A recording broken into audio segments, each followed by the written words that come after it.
borom bi subhanahu wa taala moo ñu waxoon ni ba'da bismillahi rahmani rahim allahu latifun bi ibadi yarzuqu man yashaa'u bi xayril xisaab man seen borom ma leen bind ku leen bëgg laa ku leen ñewantal la dinaa yëkki wërsëg jox leen te duma calculer am leen jox ne mu toll ku yàlla dogal nag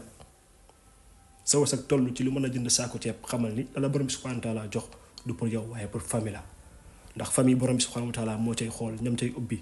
mooy tànn ñaar ñett ñeent ba juróom ubbi leen jox leen wërsëg ngir famille boobu jóge ci pauvreté maanaam doon ñu riche ba faw moo tax bu la yàlla ubbee ci famille war ngaa góorgóorlu ba famille boobu ña ca nekk ñëpp yàlla dimbali leen lam la jox maanaam mu fexe ba wàcc si ñoom seen wërsëg tamit daal di jaar ci yow béyku ndax borom subhanahu wa taala dala jox ngir nga maanaam mën a jàppale ña nga xamante ni yaa leen tane moo tax képp ku yàlla jox wërsëg rek bu la dimbaliwul rek mbugal mën na la caa fekk ndax man nga cee def lu ko neexul kon yàlla ñu yàlla dimbali ñu ubbi suñuy buntu wërsëg def ñu tamit nit ñoo nga xamante ni lu ñu am dañuy doy